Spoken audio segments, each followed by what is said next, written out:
Okay, there we go. we broke it. Too many people coming on. That's right.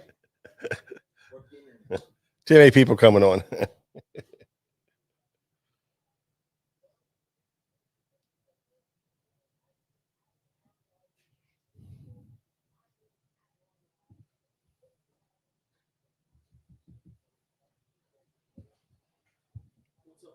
It's Thursday night, and it's time for Tackle Shop Live. Engage.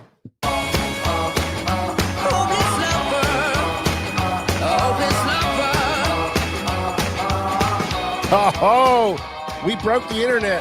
You guys, too many people signed on. They kicked me off. I don't know what happened. They kicked me right off. They said I had to wait 30 seconds or 60 seconds.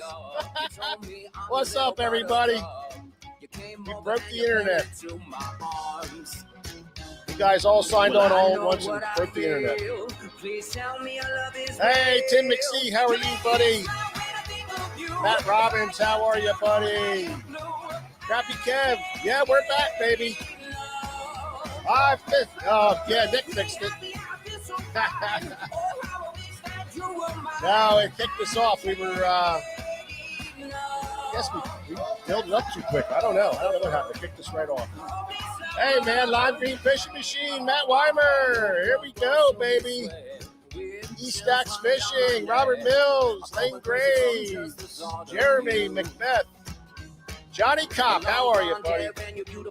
Man, oh man, Lime Green Fishing Machine, as always, buddy, good to see you. Nick Cool, how you doing, pal? Yeah, baby. Robert Mills. Oh, yeah, baby. Dave Schaudelmeyer, how are you doing, pal? Henry Churchill. Yeah, George walked by and it blew up. Right on, man. Yeah, man. Sid Bennett, Frank Garvey, how's everybody doing? Man, good to see everybody stopping in. Sorry about the little glitch. I don't know. Our stream company that we deal with, they kicked us off. Said we filled it up too quick. I don't know what that meant, but that's what happened. But good to see everybody stopping by on Thursday for another Tackle Shop Live. Man, what a week, huh? Raining, carrying on, cold.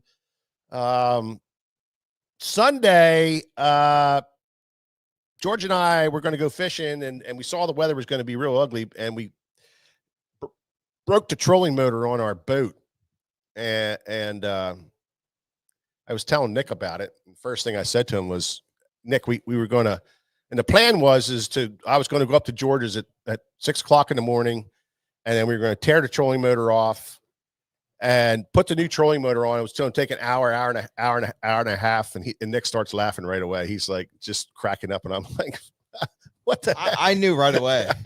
Away. I said, what the heck, Nick? But I'm not laughing at you. I'm laughing with you because I've been there. Same thing. You would think it would be like a plug and play. Take it off, put it together, and go. And George and I were like, well, yeah. So we started taking the thing off, and it popped right off. Took the screws out, the bolts and everything, and got everything taken right out.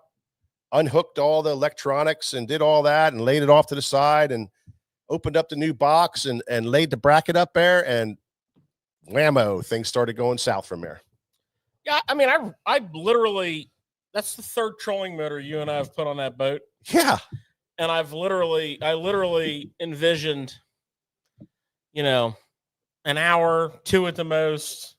And then go fishing. Couple cups of coffee. Yeah. Go out, run her in. Yeah. 5 hours later. Yeah, 1:30. I'm like, I'm not going fishing, bro. I'm going home. I was beat up. It's just crazy how those projects go, and that's just the way it is. When you plan something, don't plan it to be something quick. You got to really stop and take a look at it. And it's frustrating working with Minn Kota because we always stay with Minn Kota products, and you would think that it would be basically take the bracket off, put a new bracket on, match all the holes up, and put the bolts back in, and boom. No. And you go from one. We got the Ultrex Quest, and we had an Ultrex on it. So you would think it would be just take the bracket off, Nick, and just match the holes up and go. But well, it's in the name.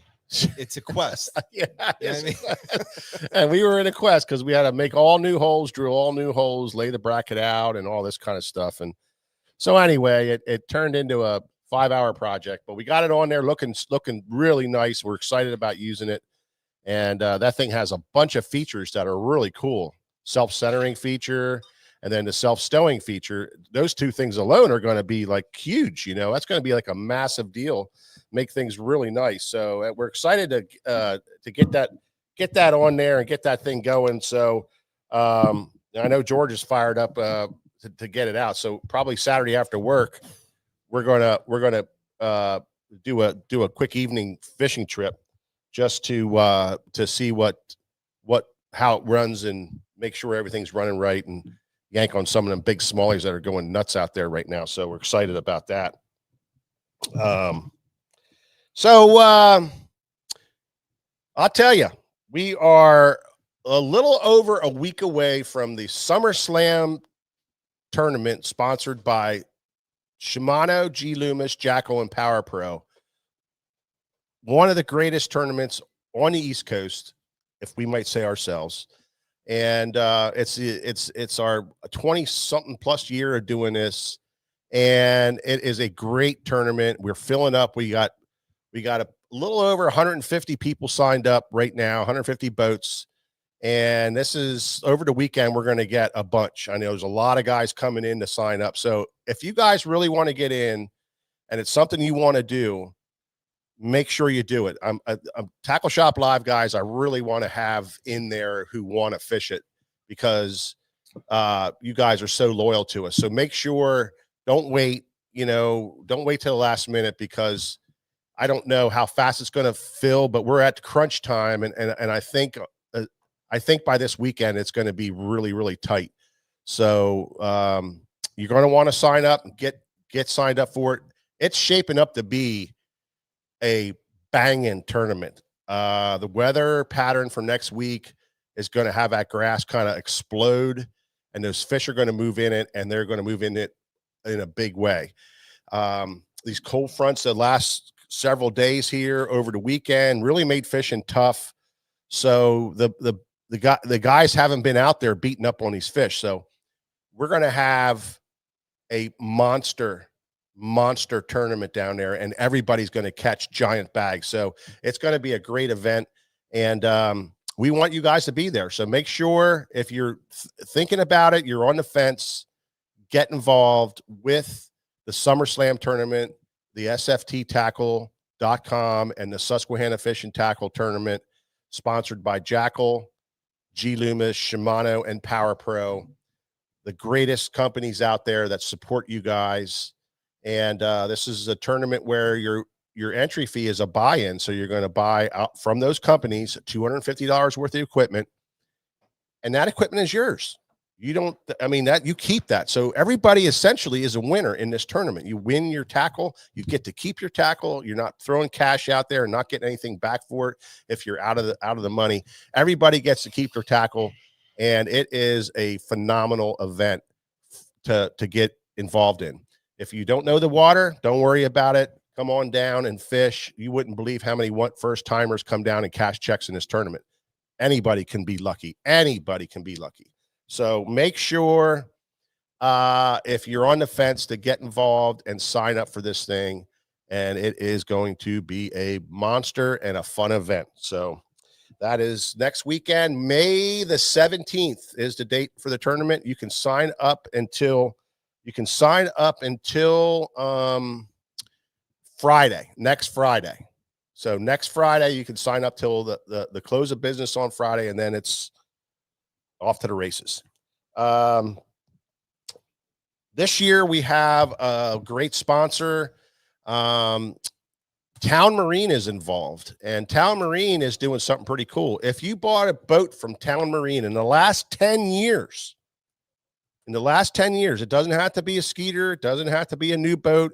He's putting used boats and new boats in this. So if you bought a used boat from him or you bought a new boat from him in the last 10 years, Town Marine, he's thrown in a bonus check of $1,000. And that thing is right. Hold that up, Nick. That thing is right here. The Town Marine Summer Slam tournament of $1,000. We got the check in hand right now, and we are ready to give it out. So that's a bonus. That's $1,000 bonus there. So on top of the over $8,000 that's going to be paid out in this tournament, there's another bonus $1,000 for the winner who is the highest position, and that person bought a boat from Town Marine in the last 10 years. So what a great deal. Thank you, Kevin from Town Marine. And thank you, Town Marine. Great dealership up there. What town are they in, Nick? Bloomsburg? Yep. Up in Bloomsburg. Yep. Yeah. I keep forgetting the name of that town up there. But they're up in Bloomsburg. They're kind of out in the middle of nowhere. But when you get there, it's like, holy crap. They got the boats. They got the boats. They got the inventory. So it's great to see them. One last announcement. Every year after our tournament, the Ike Foundation does their tournament. They've been doing it now for a lot of years. They've been doing this, and the Ike Foundation is a fantastic cause. As you well know or may not know, they introduce inner city kids and kids alone of any wherever you live. It doesn't matter. They get kids involved in fishing. And they support them. They have little derbies. They do. They give them tackle. Ike works with all his sponsors, and they load those kids up with fishing rods and tackle boxes and that kind of stuff. And they do great stuff about keeping the sport going and growing the sport and introducing these kids to this great sport that we call fishing. And I fished it many times, and I really, really enjoy myself at it. The first place is a boat. I mean, they give away a Bass Cat boat at this thing. So who knows who's going to win, but it could be anybody. They're signing up right now. You can go to the Ike Foundation's website. Just type in there Ike Foundation. And I don't know if it's .org or .com, but they're set up. They got, all you do is click on the link. It takes you right through. You can sign up right online. They're much slicker than we are. They have somebody that knows what they're doing. And it's easy to sign up, and the money that you're putting into this, again, it isn't just giving it away and it's going nowhere. It's going to a good cause. And that's why I try to fish it every year, because I want to donate to that type of program. I want to give it to where all that money is going to go right to those kids and get more people involved in fishing, because we got to have kids fishing. We got to have this sport continue for many, many, many years to come. And Ike's doing a fantastic job with that. So there you go. Check them out. Go to the Ike Foundation. If you like fishing the bay, this is a tournament for you also to fish. And they are June the 6th. So they're a couple weeks after we are, and it'll give you a break, and then you can go back down and get back on them again. So there you have it. You know, it's interesting. Some big tournaments go out of the Upper Bay. Oh yeah. I mean, it's something, you know, in the Northeast, you don't think, especially in our neck of the woods, you don't think it's like the tournament destination. Right. But that place puts them out, and, you know, the place produces good quality fish every time. Well, it's such a great fishery and if you have a good event, if you run a good event like our event and the Ike event, they get a bunch of people there. And not only that, but look at the circuits that show up there. The big circuits, the elites, the opens, the big MLF stuff comes there, you know. So it's pretty cool to see those guys come into town, because it's a world-class fishery. Well, speaking of that, you guys have a lot of history on the Upper Bay. And now, over the weekend, I think JT won a tournament with like 18 something. Yeah. And we look at that now and we're like, oh, it was a bad weekend or whatever. Yeah. But let me ask you guys something. Go back 20 years ago, 25 years ago. What would that bag be compared to then? Was that a good bag then, or was that That was a not so giant good? bag. Was it? Well, first of all, when you look at tournament weights, okay, most people are looking at team tournament weights. It's true. Team tournament weights and individual tournament weights, for the most part, are two different things. So, while we're accustomed to 20, 21, 22, 23, 24 pound bags on the regular in the spring, those are mostly for team tournaments. So, the reality is, had the weather been a little more cooperative, the weights would have been a little higher, and probably JT would have still won. He just would have won with 21 pounds, which is about pretty damn good, for a 5-fish limit individual format. But as far as, in the past, I mean, you got to go back farther than 20 years. You have to go back probably to the mid 90s. Well, when we started fishing down there. Well, I fished my first tournament there in 1982. No, I know, but when we started getting competitively fishing down there, and we were down there a lot, it was 16, 17 pounds to win a tournament. Well, I mean, I fished a lot of old school, red man tournaments down there, where 16 pounds won. Mm-hmm. But that was a long freaking time ago. These big weights have been carrying on for, 25, almost 27 years. Oh, it's a long time, George. I don't think it's been that long. Well, it's 2026. Yeah. So 26 years since the turn of the decade. Yeah. Of the millennium. No, I know that. And those weights were like that in the 2000. I don't know. So it's been a long time. Yeah. Well, it's great. Anyway, even still, I mean, back end, you were bringing in 16 pounds, but you're catching a shit ton of fish, just like he is now. There's a lot of fish down there to be caught.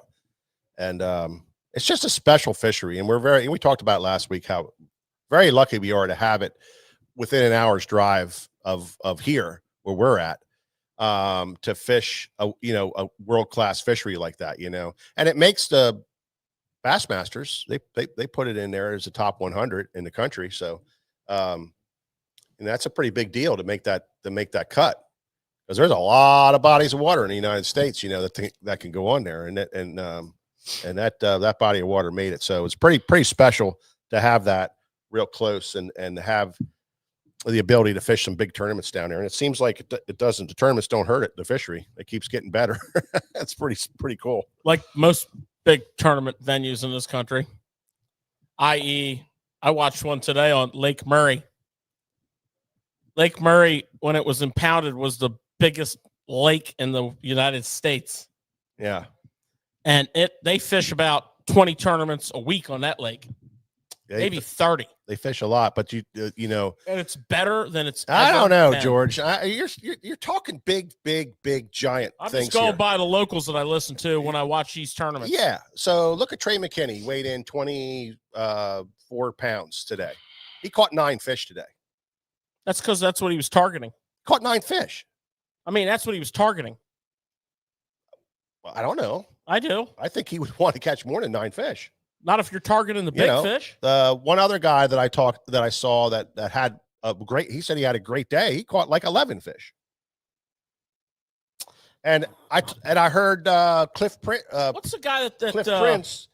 He said that Robert Gee has a good bag. He said his hands were bleeding because he caught over 33 pounders.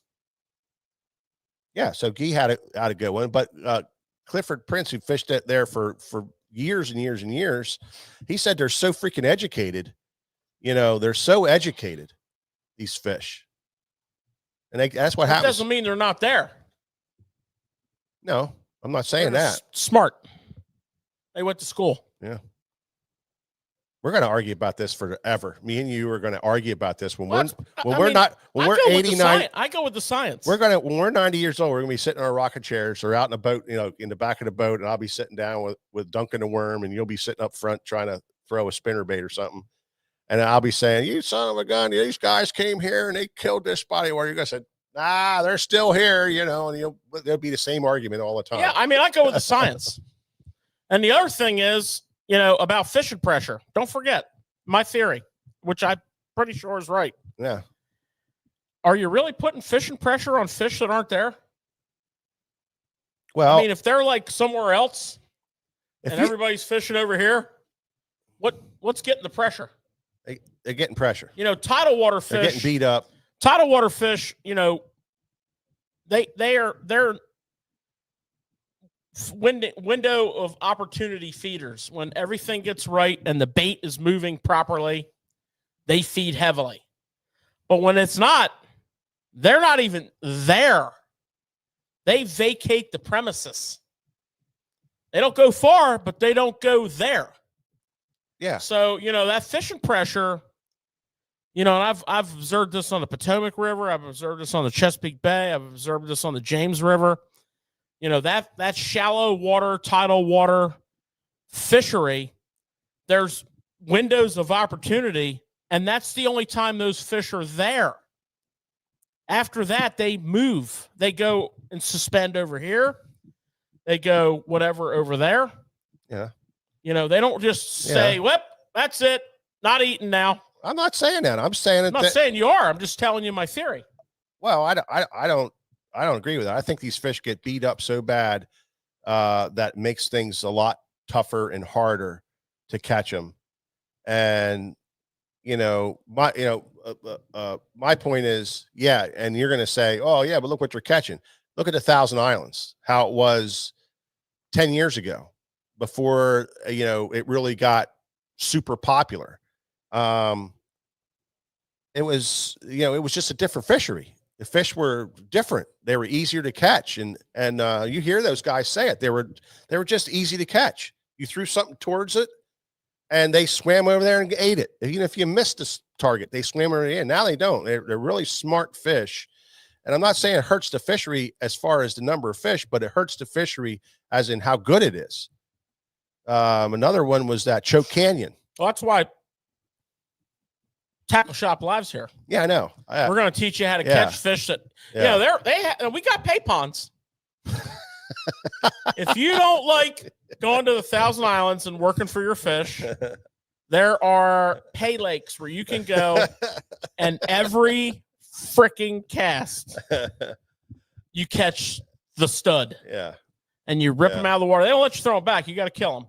Yeah. But you can get your freaking fish on. I was funny because I was about 6 years ago, George and I, or maybe 7 years ago, George and I went to Lake Champlain for Father's Day weekend with Shimano trip that we did with them, looking at the new product for the coming up year.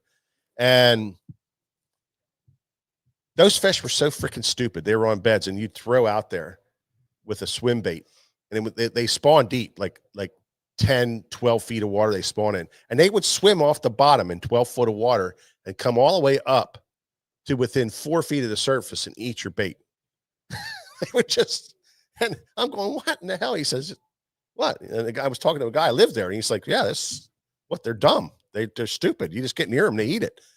And we were down here, we're shaking stuff in a bed, we're changing colors and shortening it up and flipping it in there and trying to hit that spot.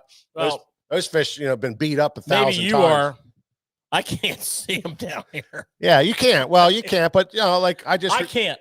A lot of people can, but down here in our up on the clear river, up on the river, you can find them pretty easily if you know where to look, and you can see them spawning, and they're just hard to catch. They're super hard to catch, and because they've been tossed at by a million different lures and caught a million different times, and they're different. Up there in Champlain, you got 135 miles worth of water, and they spawn super deep, and it's hard to see the beds up there because it's opposite. The dark ring on the outside is the way it is around here with a white spot in the middle. Up there, it's a dark spot in the middle with a white ring all the way around it. And it's a lot harder to see because if that ring breaks up on any spot, it just looks like the bottom.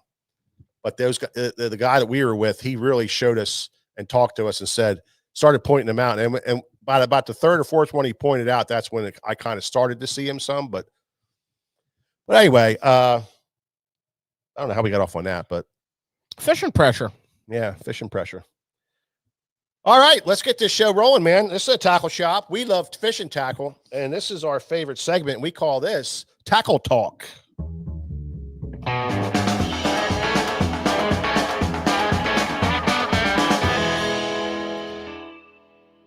Yeah. This is Tackle Shop Live, and we have a little conversation at the beginning of the show, and then we do Tackle Shop or Tackle Talk, which is a great segment and one of which started the show. And then we added in a great segment called Rig of the Week.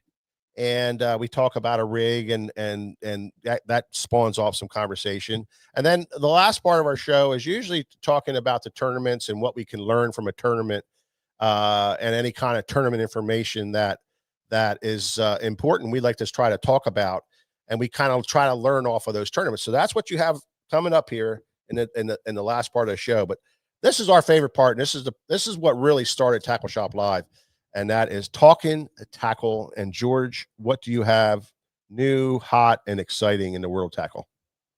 Well, I was trying to do something different this week, for just to mix it up. Stir it up a little bit, change the recipe a little bit.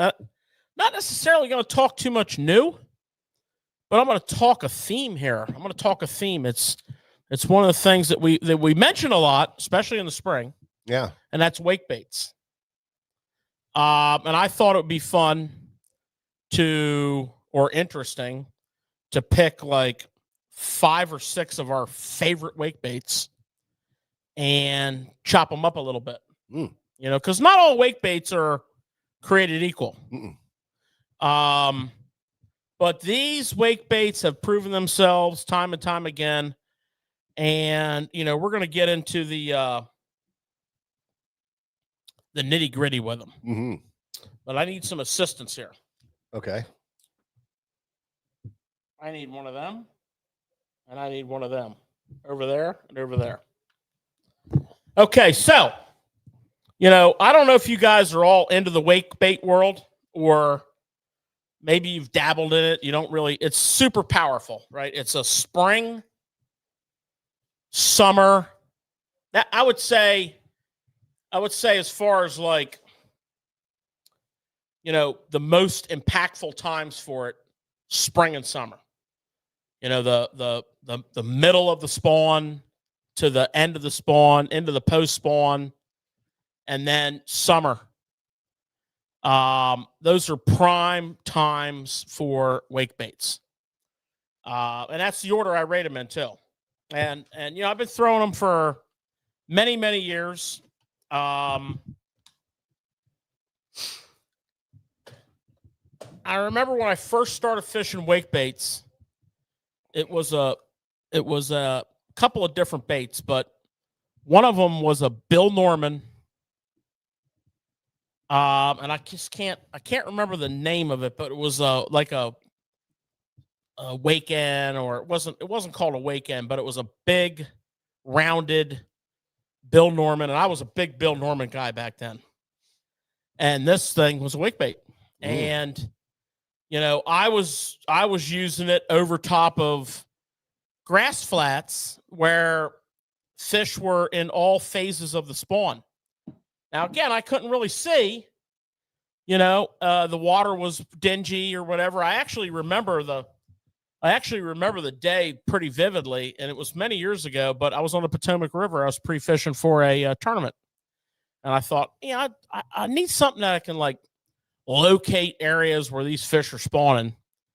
And then I probably more than likely would have went to my tried and true Carolina rig and seined those areas out. And I started throwing this wake bait, and man, I started getting bit, And my old buddy from way back in the day, we call him Goldie, Bill Gofelty, Potomac River legend. He's the guy that turned me on to this whole concept many years ago, in the 90s. And since then, it's stuck with me. And also, being I have dual citizenship. I'm a largemouth fisherman and a smallmouth fisherman at heart. 50-50. So I flip a coin. I can't tell you which one I like better. But my beloved smallmouth fishing on the Susquehanna River, a wake bait is just, it's lethal. It's absolutely lethal, especially, May, June, July, August, September. And when I learned, October.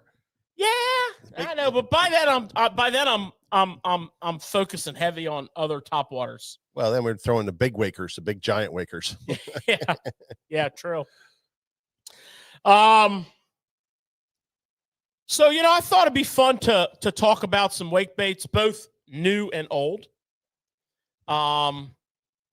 And stuff that we really throw and really fish and really catch fish on, and how we do it, and how, why, where, and when. Now, the first one is kind of new to our rotation, maybe probably the newest one. Probably less than 15 years, probably less than 12 years.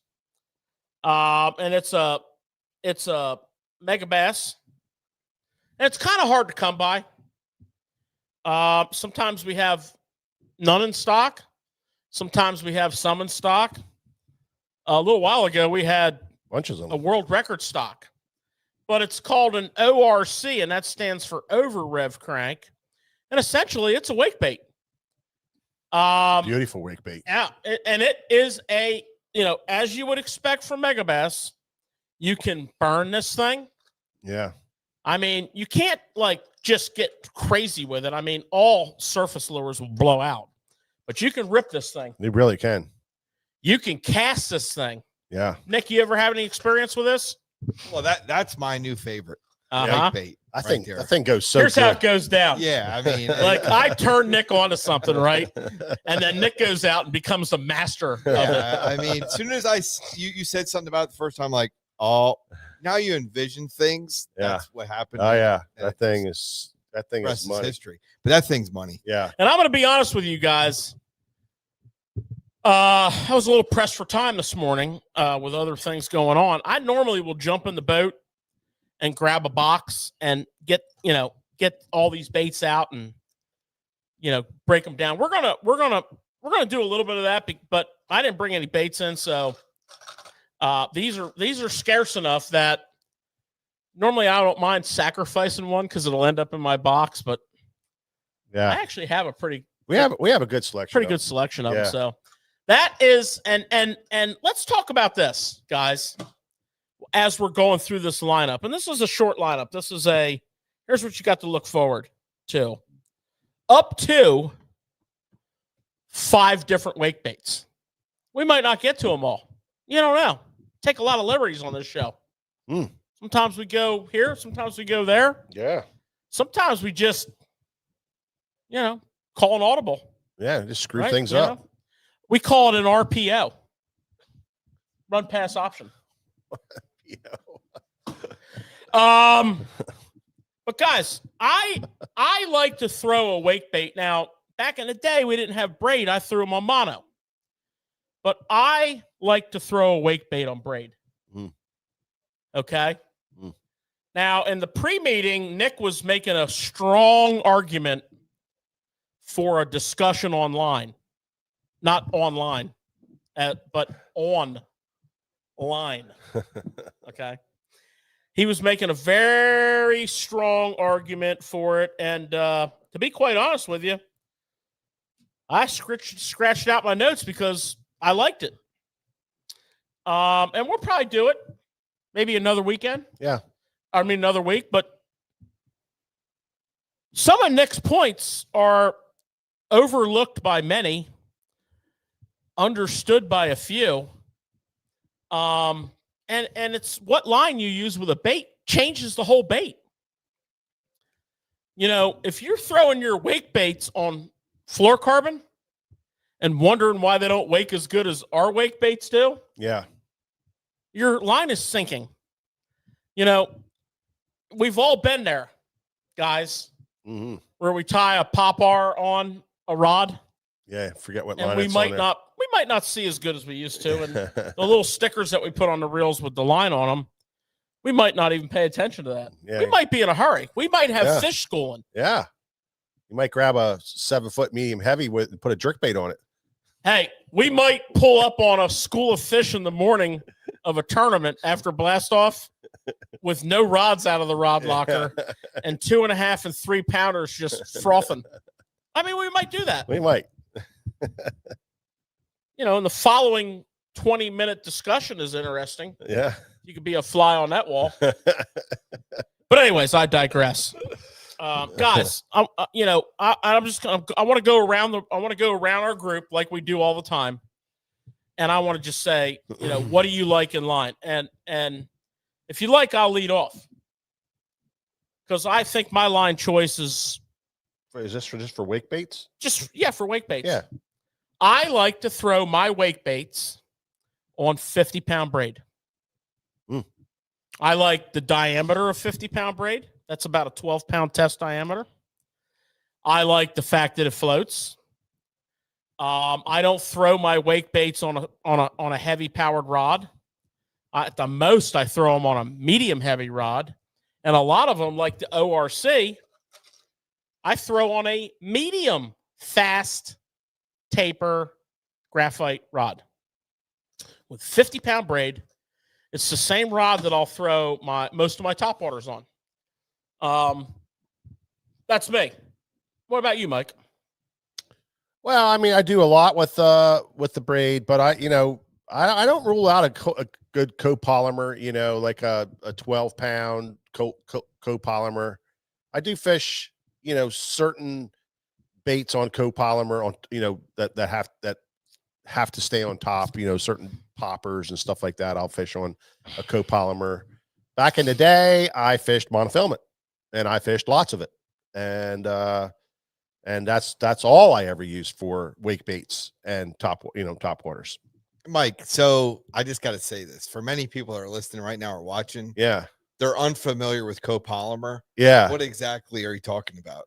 Well, and that would have been nice to do on a line, thing, how it progressed, everything was monofilament, and, monofilament had a certain amount of stretch, and it was made with a certain material, and they kind of messed with the material a little bit, but it was still very stretchy and that kind of stuff. And then along came copolymer, which, they can do a couple different things. They mix the materials together, and it's a couple different materials. They'll take monofilament and they mix it together to make a line.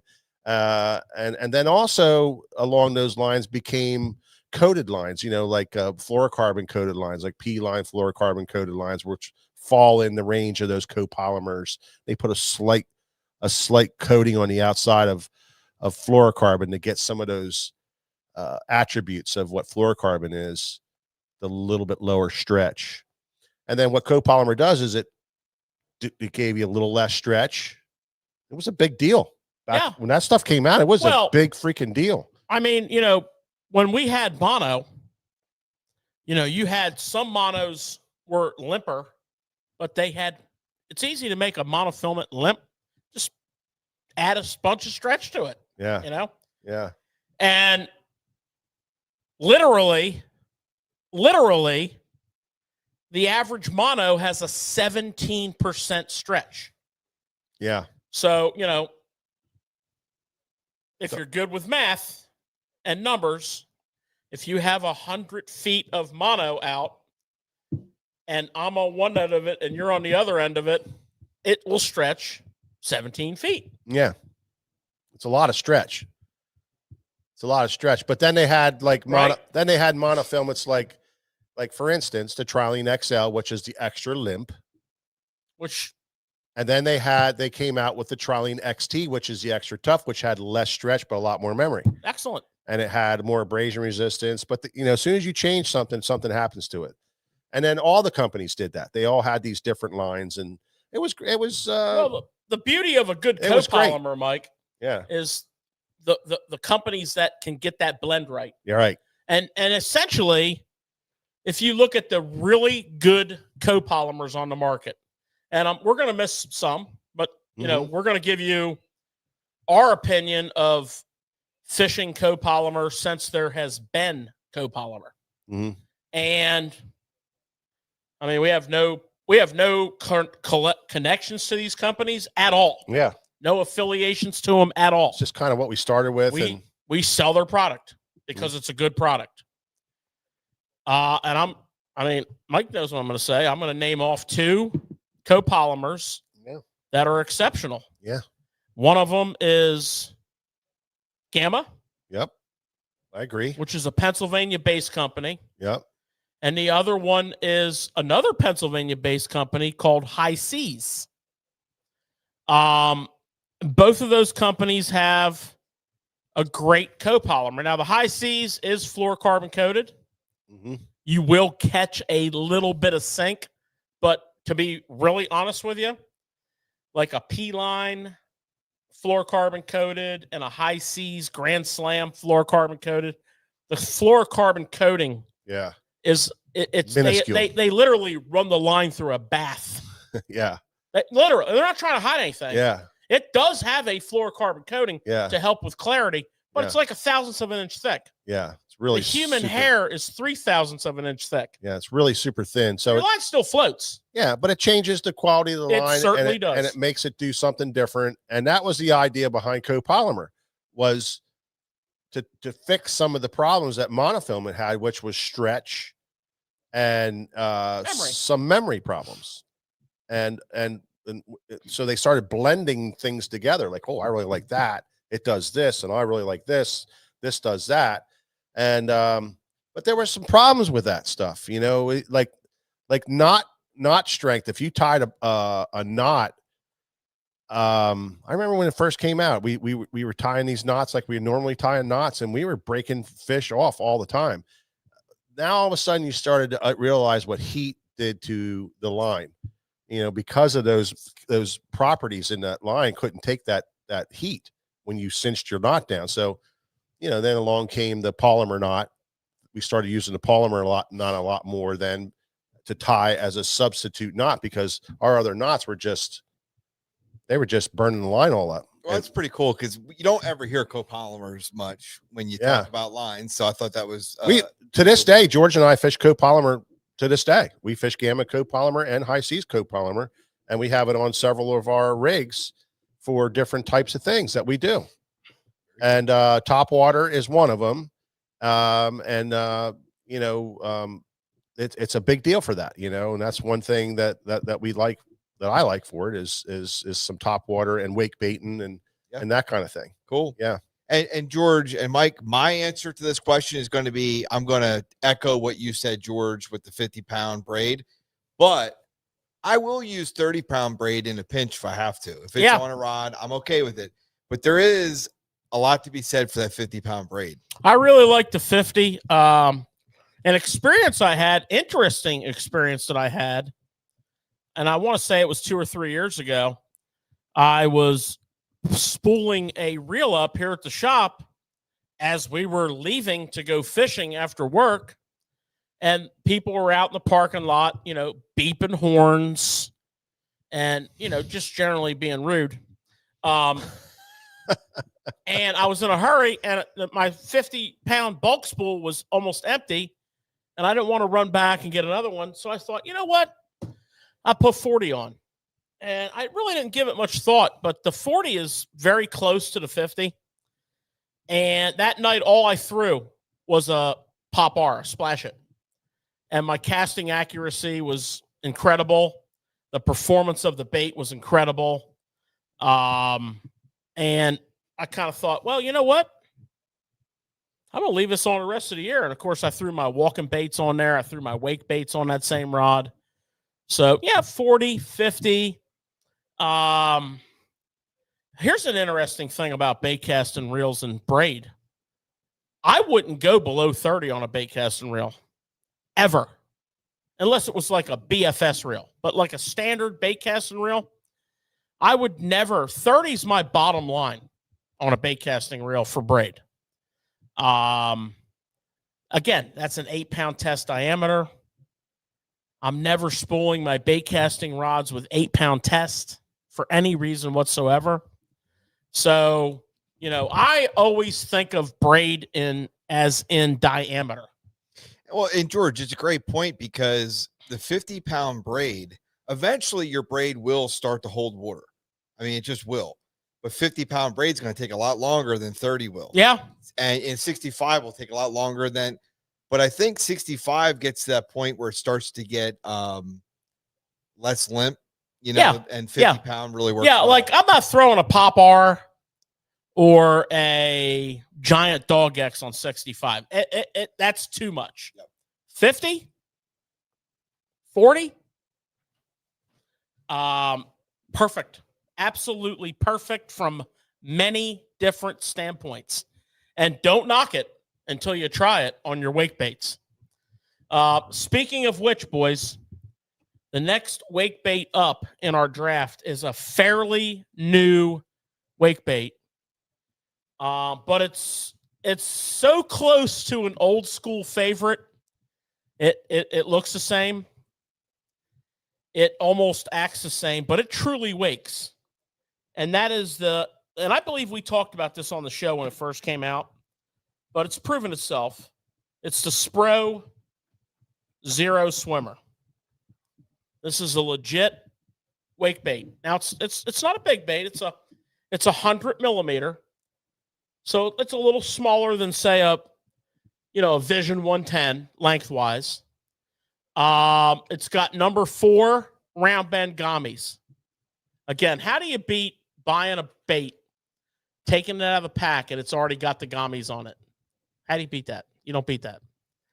It's got round bend gummies. It's double jointed. Okay. It swims in an S type formation, but tight because of the lip. It rocks. And it wakes. It casts well. Let me see the weight. I wrote it down. I don't even know what this means. It's 3/5 of an ounce. So that's stupid. So it's like 3/5. But it's a one knocker too. This is cool.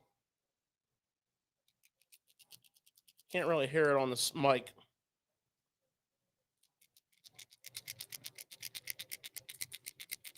Hear it? So it's a one knocker. It's not like a one knocker spook, but you can hear it when you're reeling it in. I like it. Smallies like it. Largemouth like it. You got a few different colors in this. Not a lot. Not a lot. It's not crazy. It's not crazy. Of course, we always like that target, seeing that target coming. Of course, how do you not like a ghost minnow? Great smallmouth color in clear water. Of course, how do you not like a silver blackback? Very traditional shad color. And boys, I mean, you don't have a wake bait without bone. Okay, it's just, why is bone so good? Looks like a shad. That's why. The belly, as per usual, in a lot of cases, you want that white on the belly. In a lot of cases. So bone, no brainer. And the next wake bait, I just want to remind you of this one. I know we broke this down like 2 or 3 years ago, but this is a proven commodity. Strike King Wake Shad 2.0, because they brought it back. Back in the day, they had it. I know a lot of you old heads out there recognize this. This is the 2.0. Stats, 4 inches, 3/4 of an ounce. Okay, this is an exceptionally good wake bait. Great wake bait. It is. One joint, you can hear it clicking, cast great, and it's a wake bait. It's a good wake bait. So, wake bait. That's legit right now too, with the pre-spawn, post-spawn, and spawning fish. Especially the spawners. Right now. Yeah. That's legit. Yeah.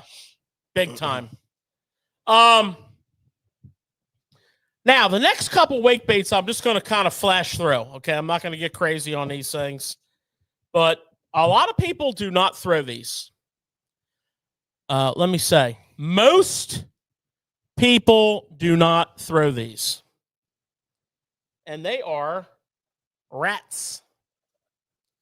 Now, this is the Buka brand. This is an ABS plastic. This is not a resin bait like the Triton Mike Buka bull rat. But it's a wake bait. You'll see that lip on there. And I think the reason a lot of people shy off of a rat, this is not a big bait. This is only 3.5 inches long, not counting the tail. Okay. And it's 3/4 of an ounce. Okay. With number 4 hooks. This is not a big bait. I like the size of that bait. It's a primo wake bait. Yeah. But here's the one that spawned it. And of course, this is the bull shad. OG. This is a much bigger wake bait, but it's really not big. Killer in the spring. These rats are killer in the spring. Spawn, post-spawn, shade lines, killer. Okay? This is a little bigger. This is a resin bait. This is a handmade resin bait. A custom swim bait shop made this. So we're looking at 4 3/4, 2.2 ounces. KVD, short shank, triple grips, one time short, 2 times strong. I'm gonna go out on a limb and say that's a 2/0. Easily replaceable tail, killer wake bait. Yeah. And then last but not least, while we're on the topic of rats, and I'm going to show 2 sizes out of the 4. Oh, you should show them all. Well, I will, but first I'm going to show these 2. Oh, okay. These are legit.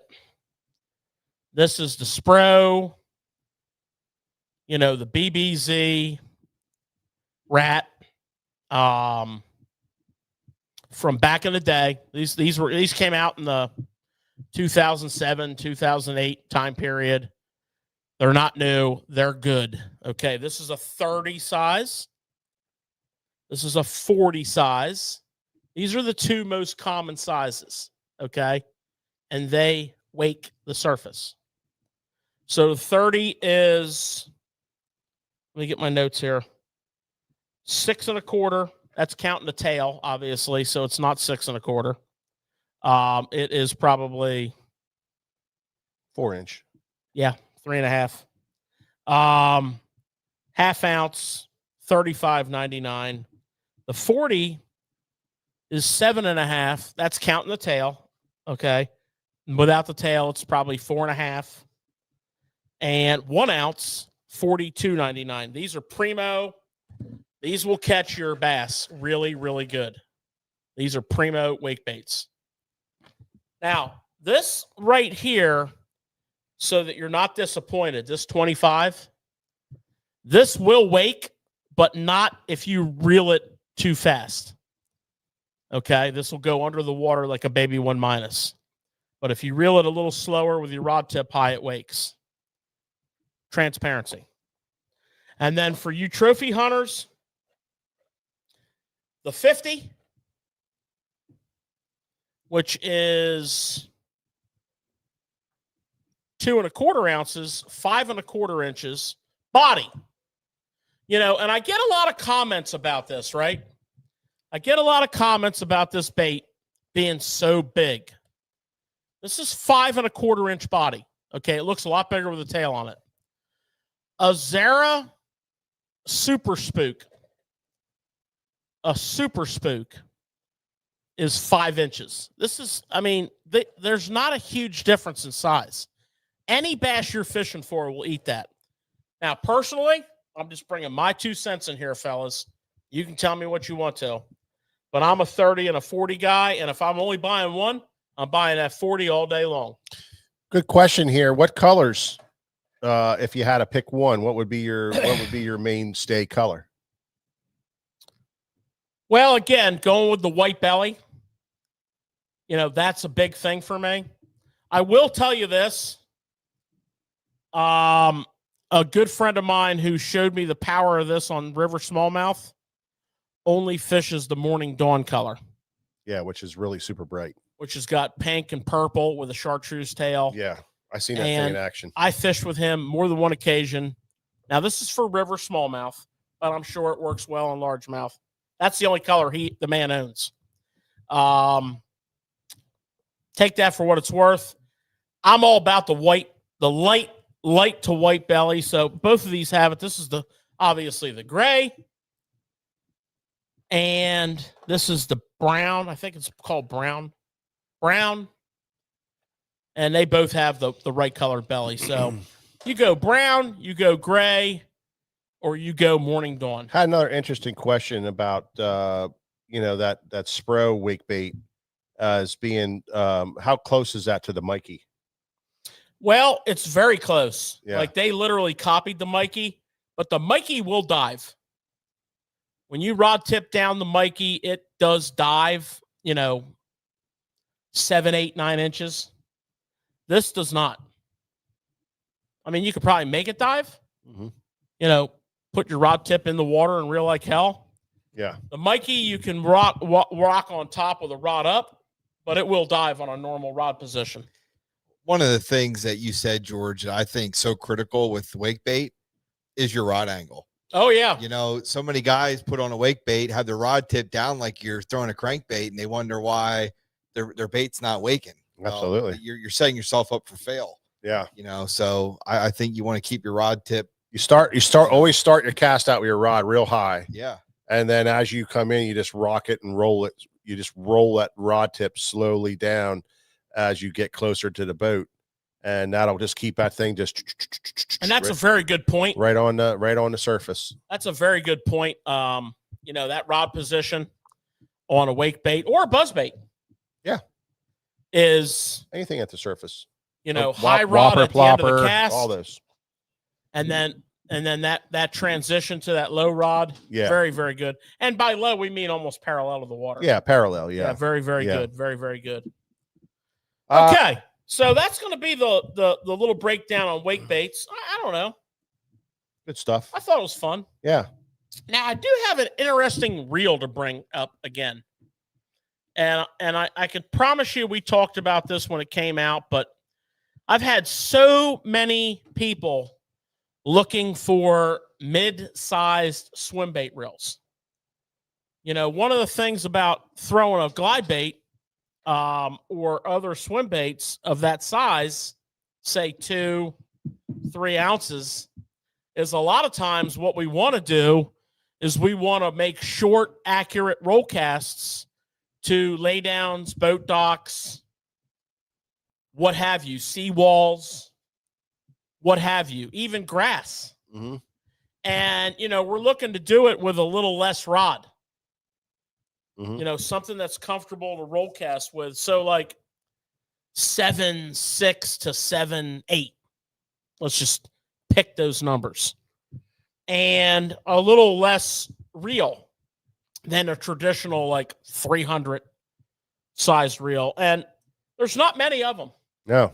There's not many of them. Want to have the right stuff to them. I'm always concerned about line capacity. That's a big thing. And this reel's interesting. This is a 200 size Tatula. This is an interesting reel. So, typically if you consider comparing this with other brands' 200 size reels, these numbers are specific to the brand, right?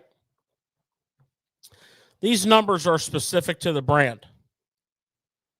So this reel right here while it says 200, it's bigger than, say, a Shimano 200 body-wise, right?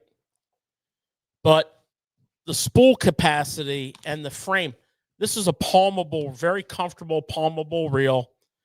It's got 150 yards of 20-pound test spool capacity, which is ample. Most 200 reels in 20 would hold like 115 max. Most 200 reels would hold between 100 and 115 max of 20, which is plenty of line. But you know, if you're specifically targeting, and I like that line capacity.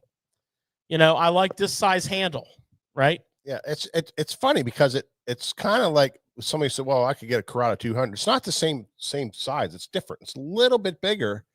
Yeah, it's these numbers are per company. Yeah, that's what I'm saying. But you know, and I had somebody say, well, why not just get a 200? When I was showing them that reel, what about the 200 Corrado? Is that the same? It's not the same. It's just per company. But this is definitely. Well, I mean, the capacity of a 200 Corrado in 20, yeah, at the most would be 100 I'm yards. just saying that these are questions that people say because the numbers and it doesn't equal per company. In other words, a 200 size reel isn't universal. Just like a medium heavy rod isn't universal. You know, every company does their own medium heavy. Everybody does their own 200, and that's what the point is here. With this one, is it's different. It's a different 200, and it's exactly the capacities are different, the handles are different, but yet it's still not a big reel. Yeah, no, it's not. It's very palmable. Yeah, it's a unique reel. You know, I was sitting back at my desk and I'm like, you know, I really want to talk about a reel, but I want to talk about it with a purpose in mind. Yeah. So the purpose in mind is a mid-size glide bait rod. Yeah. 7.6, 7.7, 7.8. You're seeing a lot of these springing up, you know? Yeah. We've been talking about the new Shimano Zodius launch, you know, which is launching in a unique way over the course of about 3 months. But they have that. They built that rod. And you know, you can do that with your longer rod, no problem, but it's a lot more comfortable. Yeah. So, you know, this size reel is interesting for that. So that was my motivation for picking this reel out of the, you know, 7 reel cases full of reels. Yeah. And I just wanted to break it down. It's a quality $200 reel, $199.99. The line capacity, again, 150 yards of 20. That's a deep spool. There's a lot of spool there. Yeah. Okay. Let me put it to you this way, guys. Let's say you live in a place where you do a lot of offshore cranking and you throw a 10XD on a 8-foot crankbait rod and you're going to throw it on 12 or 14 line and you want to be able to chuck that sucker a country mile, or you want a long line with it. You want a lot of line capacity. You know, this reel fits that bill, right? Yeah. Now they do make a 150, which would be good for that too, but this really fits the bill. Yeah. You know, it's a special purpose designed reel built around line capacity. Simple. The 6:3-to-1 ratio is 29 inches per crank. The 7:3-to-1 ratio is 34 inches per crank. It's 7.9 ounces. It's not heavy. And yeah, 7 bearings and 1 roller bearing. It's a nice reel. It's a good reel. Yeah. Sometimes, Nick, when you go just a little bigger, you know, where you're not oversizing like into a 300 size reel, but you just go at next size, you know, you get this longevity and durability for that type of fishing stuff, you know, whereas if you stayed with your smaller stuff and tried to throw the same thing with it, you're going to go through it. For instance, I have a GMC 2010 pickup truck, right? It's got 218,000 miles on it. And my brakes were squealing. So I take it over to the brake guy, my buddy. I buy the brakes and I take it over to him. I asked him, do you think I should get rotors? And he's like, man, you don't need rotors if it's just starting to do that. He said, I think we changed those last time. I take it over there. He takes it apart and he says, these are original rotors from the factory because they have the snap on the back of the rotor that comes from the factory, the factory snap. You buy a bigger truck, a 2,500 size truck, and pull a boat around. That's an overkill for pulling a boat, but you don't have those problems. My buddy, the same guy, told me he's on his third set of rotors on the front of his truck, and he only has 114,000 miles on it. That's why you buy a reel like that, because now you can throw 10 XDs and 8 XDs, and you can also turn around and throw the swim baits on that, the small roll cast swim bait. You're not going to tear that reel up. It's not going to blow out.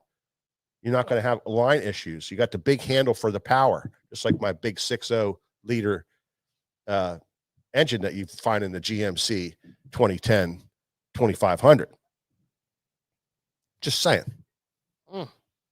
Good stuff. You like that analogy, George? I did. I was wondering where you were going to get there, and I was wondering if you were going to get me home, but you got me home. Yeah. Then, of course, you went, back into orbit again.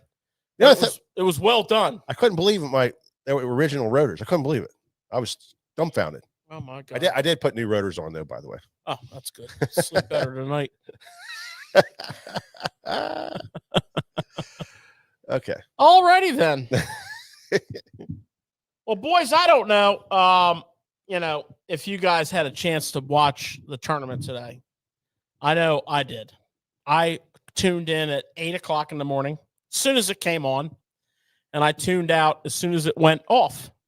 Yeah, they had some serious internet problems at the end of the day. On the way in. Yeah. Yeah. Thing was melting down. And I was checking out the predictions, when the sandbaggers are doing their day before the tournament predictions. And they were talking about like 100 pounds this and 100 pounds that, and one guy was like 103 pounds. And I don't really pay much attention to it. I find it entertaining, but I don't really pay much attention to it. Well, they're not lying. Yeah. This time they weren't sandbagging because check this out. 28th place is Brian Schmidt with 20 pounds. 28th place, 20 pounds. Now, these is a herring lake.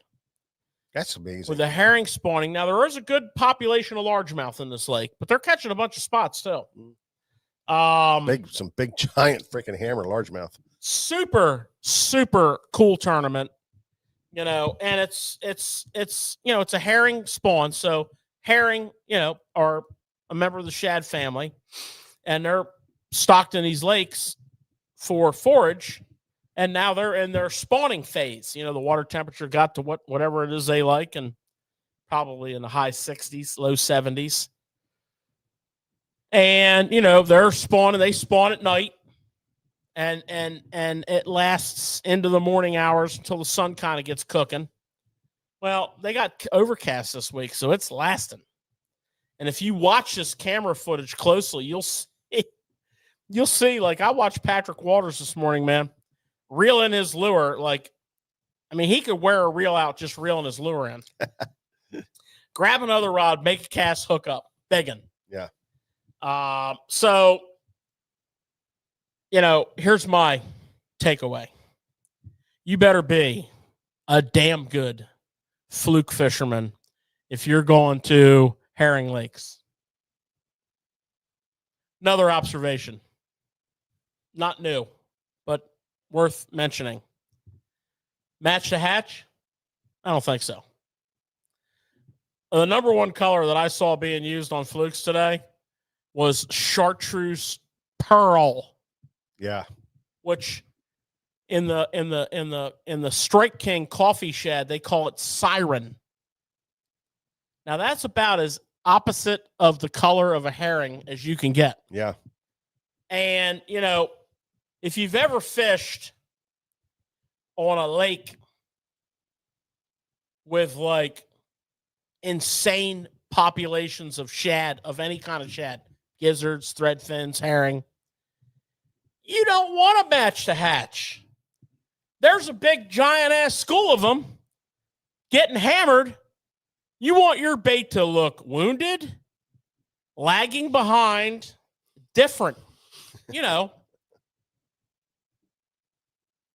I better not say it. Yeah. I'll probably offend somebody. Yeah. But you know. Yeah, I'm not going to say it. Don't say it. Just imagine. Don't say it. If you're thinking it's that bad, don't say it. Don't say it. I'm not going to. He's still pondering. I'm not going to. But if you're that shad, yeah, you deserve to be eaten. Well, and the way they work them too, you know, you see those guys working those topwater baits and those flukes, they're just ripping those things, man. That's the one thing I noticed. Yes. I've never fished a fluke that fast, and I've never fished a topwater that fast as well. A lot of those guys fish them. I don't know. I'm just always a little slower. Well, again, the educated fish. Yeah.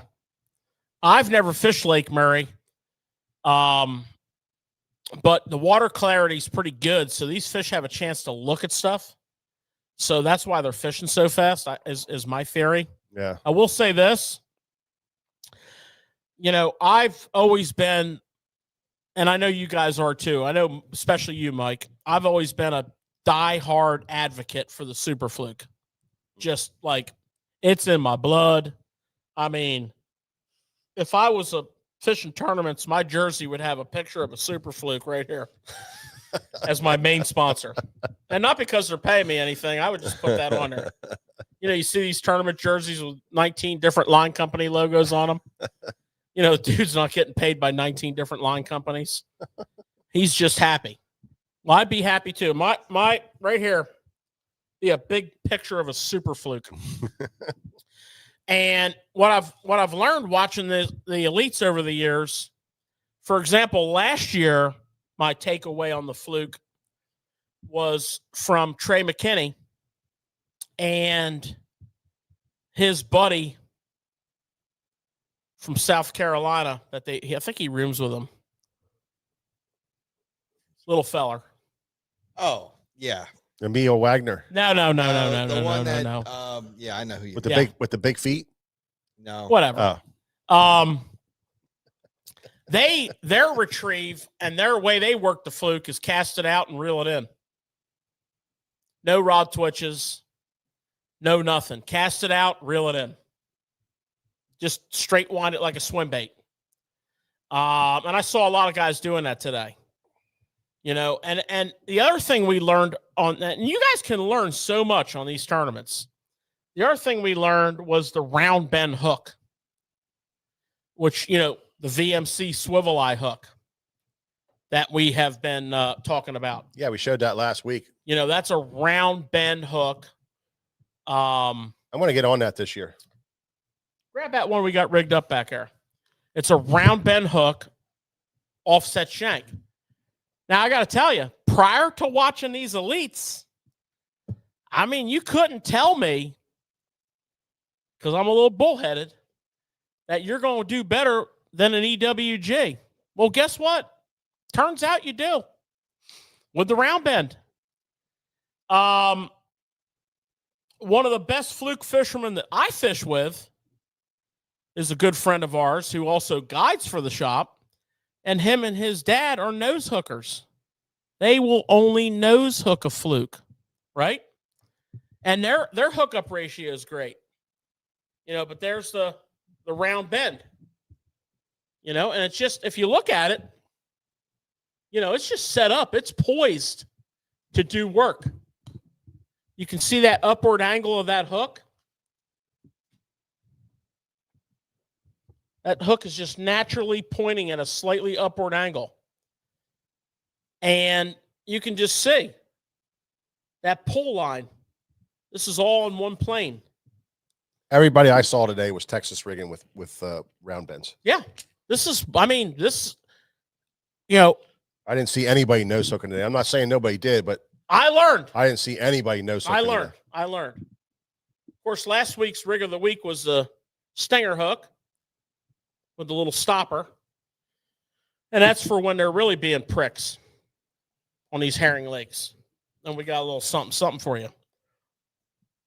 But I love fishing a fluke. I love watching this tournament. JT Tompkins. That's him. Yeah. I love watching this tournament because of that. I love, again, what else did we learn at this tournament years ago? We learned about the riser bait, right? Now everybody and their brother makes a riser bait. I mean, the original riser bait from Jackal, major player, major big-time player. Of course, as soon as we learned about it, it was like an obsession. We had to do that. I need those. I got to have those. Get me those. And of course, Jackal started bringing them into the States. And of course, we got all in on it, turned it into a major deal for us.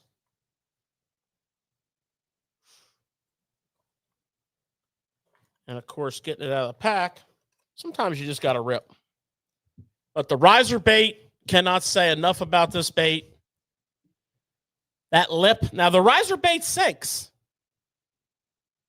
Yeah.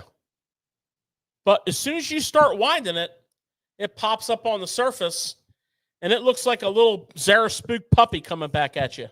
And all you do is wind. There's no twitching, none of that. And, of course, everybody copied it. Strike King came out with one bigger, one the same size, one smaller. This stuff dominates on herring lakes. Okay? It's also really good. Like some of the places we fish, they don't have shad. They don't have herring. They have minnows. And when the minnows spawn, deadly. Of course, Berkeley copied it too. They have the Credge, which we saw Ike and Ellie whacking them on today. But we learned about that watching this tournament a few years ago. And Hartwell, both of them. So that was big. What other random... I take these random notes down, right, when I'm watching these tournaments to share with you guys. Oh! And you can tell by the name. Well, this one's called Full Metal. But a lot of companies, Strike King calls theirs Carolina Chrome. Yeah. Well, guess what they're talking about? Herring lakes. Chrome walking baits. This is one of the best in the biz right here for those lakes. A 125. You don't want a small bait. Herring are long and thin. You want that's what a herring looks like. And you got a little bit of that pencil popper like action, and you can cast this thing a country mile because of the weight transfer system. And that's what you need to fish those lakes.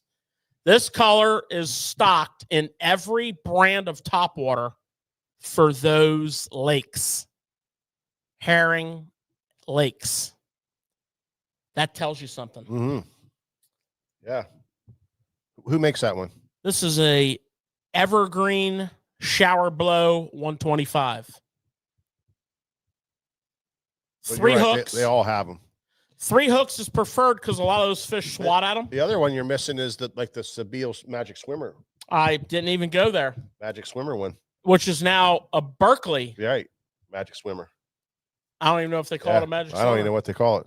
It should be called the Berkeley copy of the Sabille Magic Swimmer. They bought Sabille. Right. So they're allowed to copy it. It is a Sabille Magic Swimmer, just in a Berkeley package. I would call it a Berkeley copy of a Sabille Magic Swimmer. All right, whatever. But that's another herring specific, the Spro Sashimi. Yeah. The Berkeley Magic Swimmer version. Can't believe they have so many 25-pound bags in this thing. Yeah, first place, 25.7. Third place, Taco Ito, 25. Fifth place, Jake Whitaker, 24.3. Seventh place, Koyo Fujita, 24.2. Ninth place, Trey McKinney, 23.11. 28th place, Brian Schmidt, 20 pounds. The cut weight is 18.5. Yeah. So you're looking at 36 to 37 pounds to make the top 50. after 2 days. Amazing. I mean, that is incredible. Yeah, weather played a big role in that, and timing of the tournament and everything. Perfect conditions. Those are some takeaways. And speaking of herring lakes, Nick and Mike, and speaking of bombing walking baits out there and stuff, and we talked wake baits. I think we should talk a little bit about Topwater. It kind of slides in there. But before we do that, I know Nick has a riveting comment here. And I also think we should talk about the rig of the week. Oh, yeah, we got to do the rig of the week. My only comment, George, and I say this to you every year about this time of year, but here we are, we're in May, and a lot of our fishing seasons have been started, but they're just getting hot and heavy. But yet for the Elite Series, we're at the midway mark and almost past it now.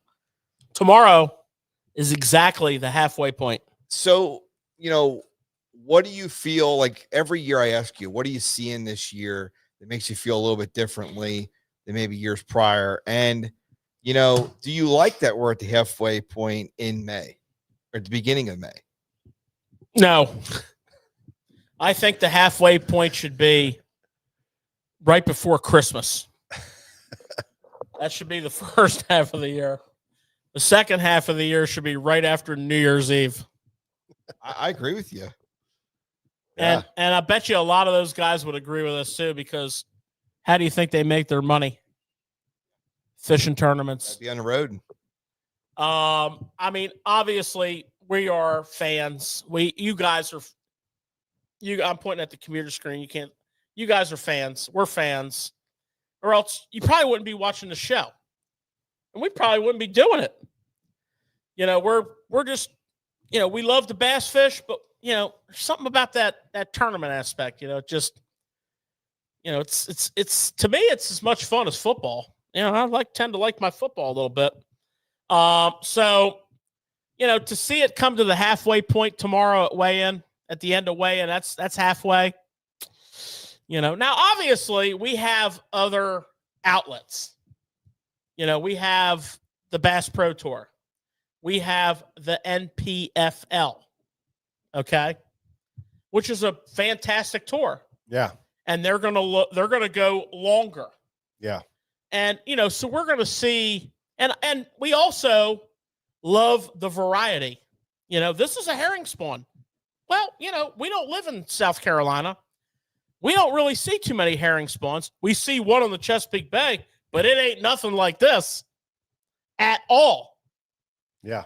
It's a whole different behavior from a herring. And it's very mysterious. This son of a bitch, I saw the gun right here, is every day of the week for a month. So we get to see variety. Like how about what's coming up next? Santee Cooper.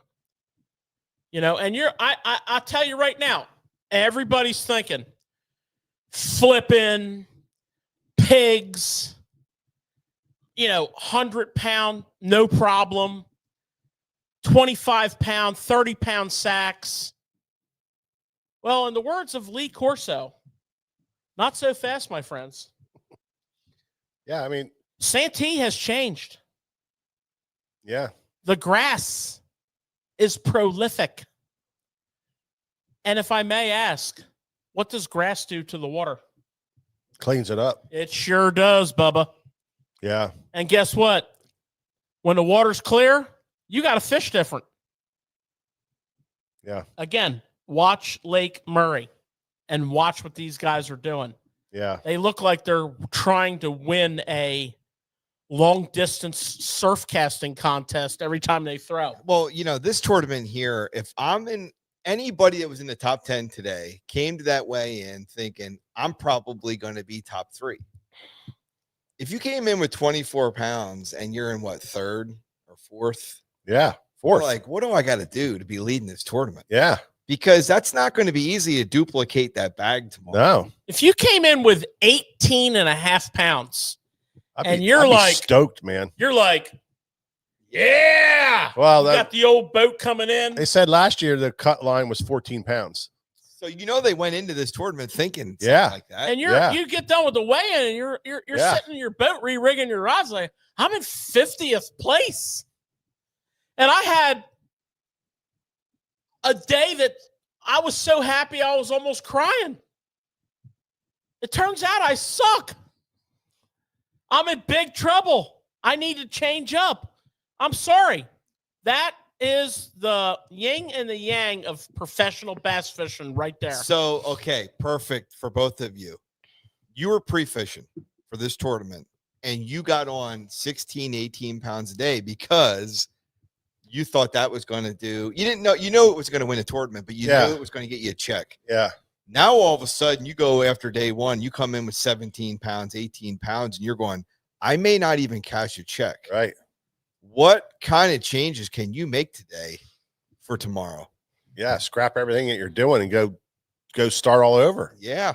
Honestly. Well, I mean, I don't drink energy drinks, but I'm going to make that Koto Kiriyama look like a bitch on them monsters, man. I mean, tomorrow,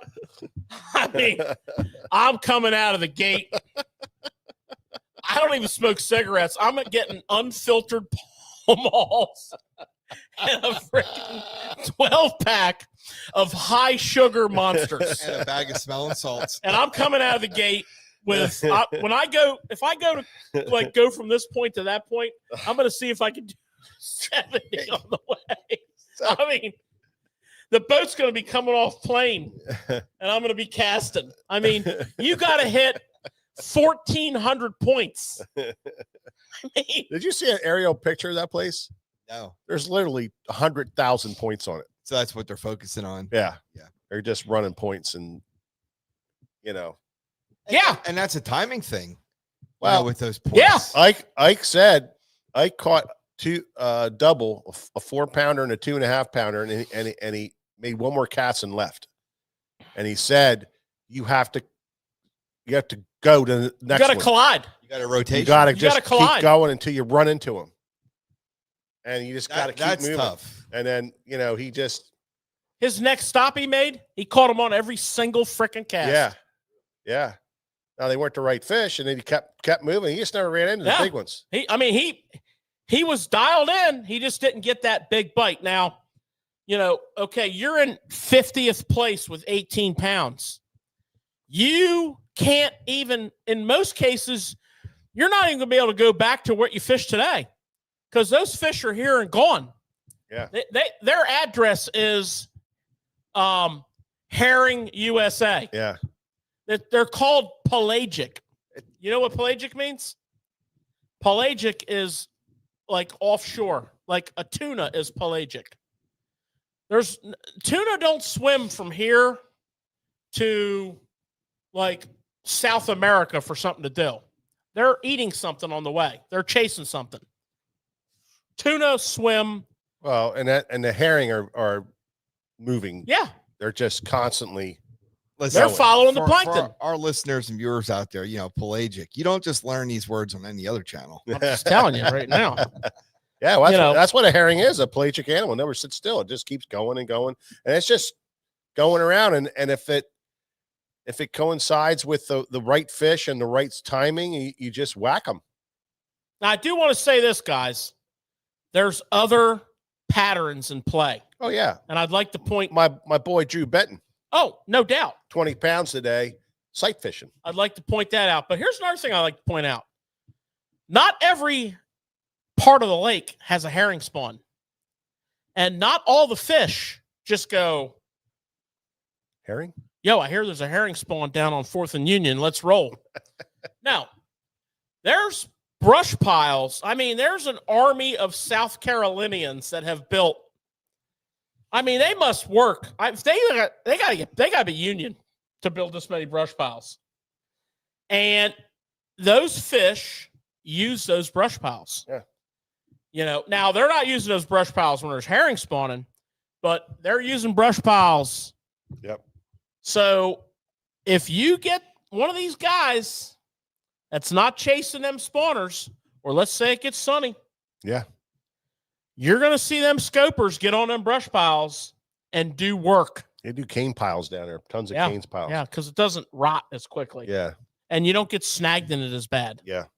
The other thing is you got a guy like Patrick Walters who won this tournament last year. And I apologize, I didn't look up his position. But he's a guy that's doing a little bit of everything. He's fishing herring fish. I saw him this morning, all up in the schoolers. But he's also fishing some brush piles. Mm-hmm. But he's also going to some areas where there's timber and throwing a glide for a kicker. Mm-hmm. And he's also fishing some super shallow, like boat dock type stuff. He had a good day. He was in the 20s, I think. So you're going to have these, what I call blenders, right? And again, the lessons that we can learn, suck it up. This might not be a tournament that's up your alley, but I promise you, you're going to walk away with like Mike pointed out earlier, the speed at which they're fishing their topwaters. I don't know about you guys, but crazy stuff. I mean, I'm normally fishing my topwater, like my walking bait like this. Yeah. Or even slower. Yeah. These guys, it doesn't even have time to walk. It's just kind of like coming through the water like. It's just like, that. Because they don't want them to look at it, right? Yeah. Is that topwater bite playing all day or is it just morning? Well, it depends on the weather. Like today it was all day. Yeah. And that's something that, that's a great question. Yeah. Because that's something that I've learned over the years the hard way about a topwater bite. And it's opposite of what you think. So when you go up north, I spent a lot of time on Champlain, Erie, Ontario, the St. Lawrence, some of the Finger Lakes. And when you're first transitioning up north from down here, and you get up in the morning and you're pre-fishing for a tournament, and it's overcast and calm, and you're like, ooh, son, I'm going to go out here and hit like 25 or 30 shoals and just blast them with topwater. Nope. They don't like that. They like sunny and a little bit of wind. Smallies. Down here, they're cool with sunny, but they love cloudy. So, different regions, different things. On this lake, when it's sunny, I mean, unless you catch a random drive-by shooting, their topwater bite's done. Down here, you can ask Mike. You can ask a lot of savvy anglers, smallmouth in particular on this river. There's many a day in the summer. No thought of spawn. No bait fish spawn. We're on summer hunt to live time. Many a day where 10:30 in the morning on is the best topwater bite. It might have been good first thing in the morning, but don't put it away. I don't know because I don't get out there first thing in the morning. I like to start at 7. Well, your topwater bite is when the topwater bite is. Well, I mean, and the thing about it down is, here it's a daytime thing. Well, no, I mean it's wherever. Honestly, it's wherever. If you're fishing, and this is the way I fish, if you're fishing and you're paying attention, like you should be paying attention to all the nature, what nature's doing and what the water's doing, what the bugs are doing, what the birds are doing, driving in the morning. If you see a lot of game and animals running around, this could be one of those days where the fish are aggressive. And I believe in that shit. That's just something I follow. I do too. And, but you're out in the water and it's 2:00 in the afternoon. And this happened to me more than once. And I see a minnow jump out of the water and I see, a couple minnows jumping out of the water. I'm reaching down there and grabbing my topwater. And I've had exceptional days with a high bluebird sky, absolutely no water moving, like wind movement, and I was fishing current and just wiped them out.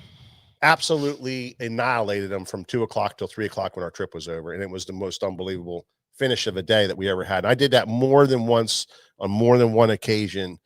And once it's topwater season, the topwater is always ready to go. It doesn't mean first 2 hours in the morning and last 2 hours in the day, like a lot of people think topwater fishing is. It's whenever the fish are eating, and that could be the middle of the afternoon or 2 o'clock, or and my point, wind changes up and starts blowing and then pushes the bait in there and they start eating it like crazy. And my point's very similar to yours, only I push it. Many fish caught all, again, I always say 10:30. I mean, 10:30 in the morning. You better start throwing that topwater and in the summer, and you better throw it as far as you can throw it and get that reaction strike. Remember, you're in shallow water. Now, do I have that same success on a grassy lake? I do, but not with a walking bait, because the efficiency around the grass is not good. You got a lot of busted up floating grass. You make 1 out of 20 casts that you get to walk it a little bit. So, I mean, obviously, we're going to throw the frog, which is another topwater bait, right? So, topwater is, you might think of a frog as a frog. A frog is a topwater. So, if you have like no confidence in throwing a popper or a walking bait in the summer months all day long, but yet a frog, you're kind of splitting hairs. You're throwing a frog. Well, you're throwing it around grass, and the grass is creating overhead cover. Very, very true. Very, very true. But you'll still get that same result in a lot of cases. Now, is there situations where it's not good? There's a popper bite in that their deal too. Yeah, and is there situations when it's not good? Yeah, there's situations when it's not good. If it's just like just bluebird post front, dead frickin' calm, yeah, you're probably not going to fare too well anywhere, right? Yeah.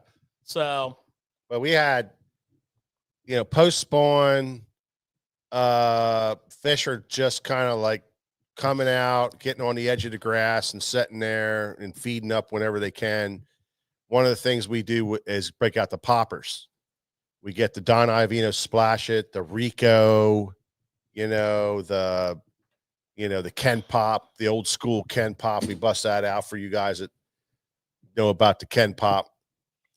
I'll take my Iovino Splash It. And then we fish those little, you got the point, where you always catch them on the point with the spinner bait and the chatter bait, on the point of the grass, back in that little pocket where it comes in like this. You toss it right in that back of that pocket and just kablook and let it set. And just let it set. To kind of add to that. And then it's like kablook and kaploosh. And to kind of add to that, another situation where that is money. You catch 5-pounders with that. Yeah. Another situation where that's money is working like the edge of a milfoil bed or a grass flat. Now you got to be real good with your casting, because you got to get it in them little nooks and crannies. That's what I'm saying. I just do the exact same thing. Yeah, that's what I said. It's just you got those little points of grass, and you got the little pocket, and you got the little straight little thing, and a little takes good casting accuracy. And you got to put it right to the back in that little pocket. Put it right to the back of that thing, and just kaplook, and just let it set. And it's like, and if you're on a shad body of water and you see some shad hanging around that grass, you know how they get together and they run that grass edge. They're not doing that. It's not exercise hour. They're like, and I don't know. Keep going. And you'll never see those guys fish, although you do see those guys fish when they're fishing the reed lines and stuff. They don't fish their stuff real fast. They want it to stay next to those reed lines. But this open water topwater thing is totally different. It's schools of fish, and they're trying to, I guess, make that thing different. But when you're fishing the reed lines and you're fishing the grass lines and you're fishing, the around a tree. You don't want it to pull out of there too quick. So it's kaplunk, kaplunk, pop, pop, pop, pop, pop, pop. You're trying pop, to stay in pop. the strike zone longer. Yeah. Yeah. These guys are trying to create a strike zone. Yeah. We have a bite in May, which is coming up right now on the Susquehanna River. Once the water temperature, it's going to be late May this year.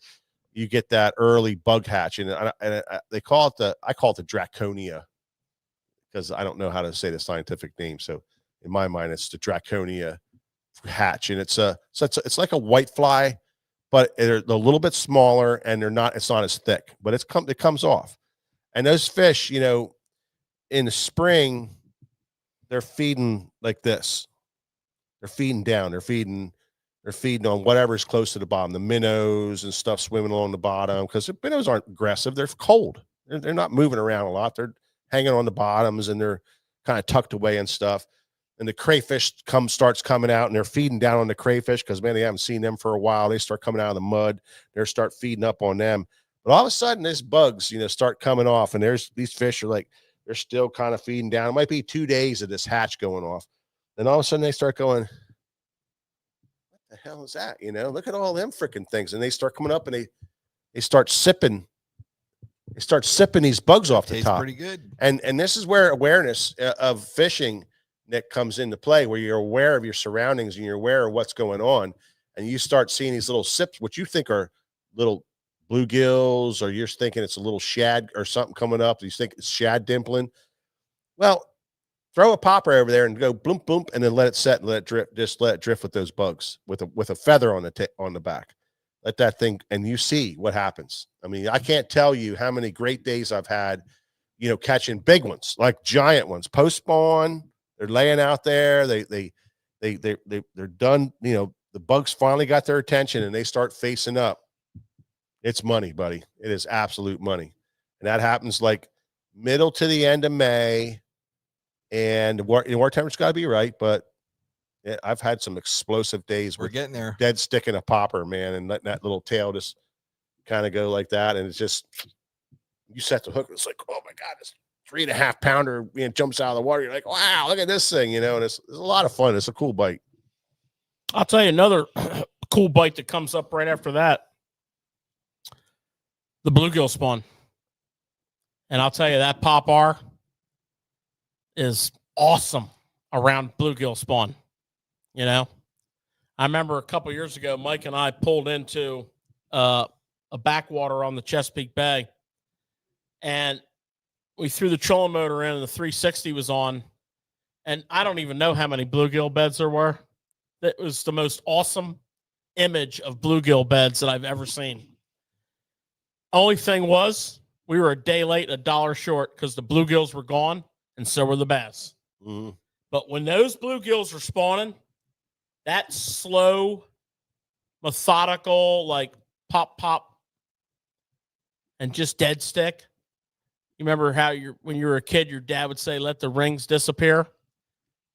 He probably learned that around a bluegill spawn. Well, that's coming up. Yeah, and a lot of places in the country, it's probably starting. How many of you guys, old schoolers, are sitting in here ever did twitching a minnow? Killer. Somebody chimed in on the early part of the chat about their OG wake bait was a brokeback Rapala. Yeah. How about twitching them? My uncle Larry, God rest his soul, he called it killer, and it was a broken back rebel minnow, and he would just and stop it and stop it, and that's what he did. He just twitched that thing on the surface. My dad taught my brother and I how to fish number 9s and I think it was number 9s and number 7s. I think we were throwing back in those days, the original floating Rapala. And he cast it out, boys, and let it hit the water, and just let all the rings dissipate all the way around it. And he said, just pop your rod, and then it would go into the surface and pop back up. Good stuff. And then it would go into the surface and pop back up. And that was just, some of the fish we caught that was our topwater fishing, man. It was great. And that's the pace. So great. For that early topwater bite and around cover and around bluegill spawn, that slow, methodical pace is what you're seeking. Yeah. Crazy stuff. That's good stuff. All right, George, you got 10 minutes to do rig of the week. Coming at you. You got 10 minutes. Well, I'll tell you what, fellas. I would like to recognize last week's winner of the rig of the week before I start the rig of the week. okay. You got last week's winner of the rig of the week? Yeah, absolutely. Well, let's hear about this champion. Well, rig of the week is brought to you by Nomad Designs, and what you guys need to do is you need to like and share and comment on the site, and that'll get you going. And Nick will see it, and he'll pick a name, which I have right here. And I think this guy won before. Nuh-uh. I think. I'm not sure. He needs to go get a lottery ticket. Yeah, I think he won before. And this is all random stuff.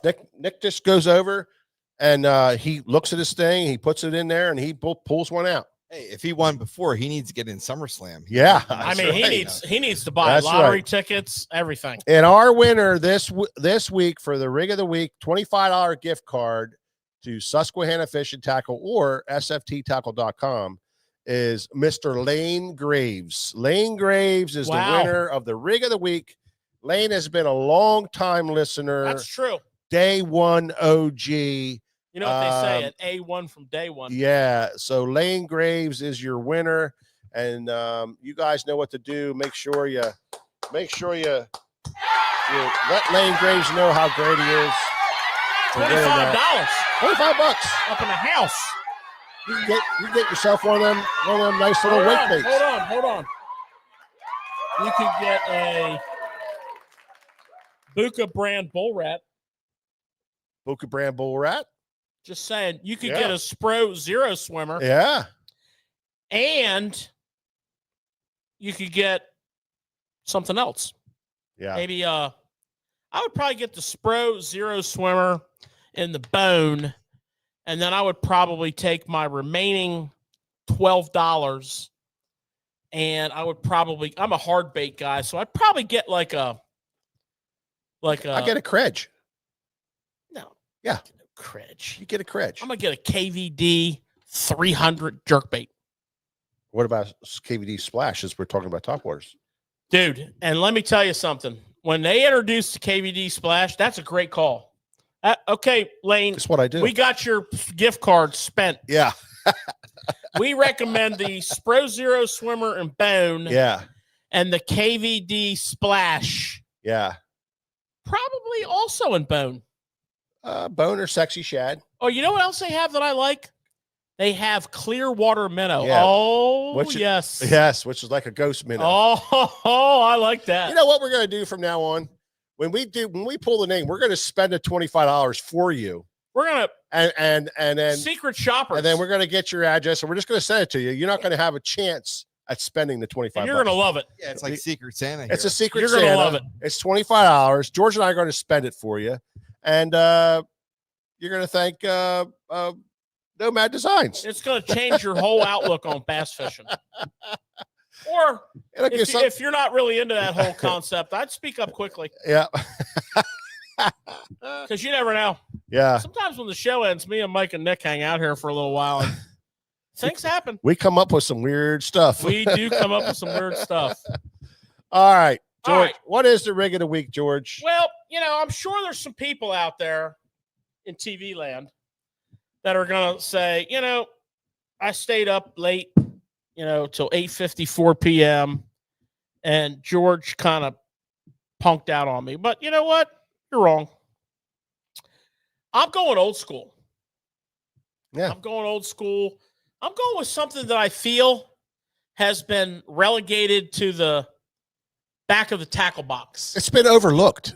Well, it's been passed over. It's been passed over. Yeah. Overlooked and passed the Nico over. rig. Yes. Okay. Well, other things. For you. Back in the day, the Nico rig was a bougie, wacky rig, okay? And you put a nail in the head of it, and they didn't call it a Nico rig. I think it was the drop shot that really pushed this rig away. I don't. I think it was the Nico rig, and I think a lot of people got real caught up. Yeah. And they, showed their allegiance in the wrong place. Maybe. I'm talking about the shaky head. Okay. Now I'm going to speak a little bit here in the first person and with my opinions. This is one of the deadliest techniques ever made, and we should all remove our hat and bow to the great Fred Taco Bland, who taught us how to shaky head. Who? Fred Taco Bland. Is that who came up with it? Yes, sir. Taught us how to shaky head. From where? Tennessee? He didn't live in Tennessee? He's no longer with us. Yeah, but did he live in Tennessee? No. Oh. I thought the shaky head was developed in Tennessee. No. They take credit for way too much stuff. Oh, don't say it with Mark. We're listening. Huh? Just saying.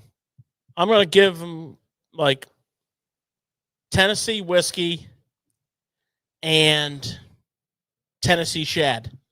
Those are the two things I'm giving him. And a whole ton of badass balsa crankbaits. I thought the spot remover was from Tennessee. No. Anyways, getting back on point here. Yep. So the shaky head, is like, I mean, if you're not a shaky head guy, Henry, you need to be. Okay. So at its core, jig head, worm. And I want you to notice, like all Texas rigs, how straight that is. Okay, you can put any worm you want on here. That's a 7-inch robo worm. I tend to be partial to trick worm. trick shad, trick worm. Trick worm. I like the Strike King perfect plastic 7-inch. Perfect. 6.5. Yeah, with a cup tail. Perfect. But what's nice about the shaky head and the reason you're getting bit is it's subtle. It's on the bottom. You're dragging, you're banging into stuff. You're kicking up silt. It's kind of like a different look on a Texas rig. Because one of the nice things about the shaky head is when you come up against something, because it's all one piece, and you get to you don't just pop it. And if you think you're going to get snagged, calm down. Take a deep breath. You have an opportunity here to wave this thing around a little bit. You can tighten up on it and get that thing to pivot a little bit before it pops over. And when it pops over, I want you to always envision that fish nose down looking at this bait. Mm-hmm. And then all of a sudden it slips off this rock and it kind of does crazy like that. Trigger. So, the other thing about the shaky head is you can get it in, really tight places. I like to fish mine on a bait casting rod and pitch it like on a finesse flipping rod, like a medium heavy with 10-pound fluorocarbon. A finesse pitching application where I can put this thing in places that are just, it's good on rock. Now, the big question is that we get asked all the time, what kind of shaky head? Yeah. Well, the real answer is whatever. There's really not a bad choice. This is a SMH Shake My Head from Z-Man, and it's great. It's got just a regular Z-Man wire keeper. The original style, courtesy of Mr. Fred Taco Bland, is the ball head style. And what we call this is a barb and collar. I don't know which one you're going to see it better on. You might see it on that. Or you might see it on that.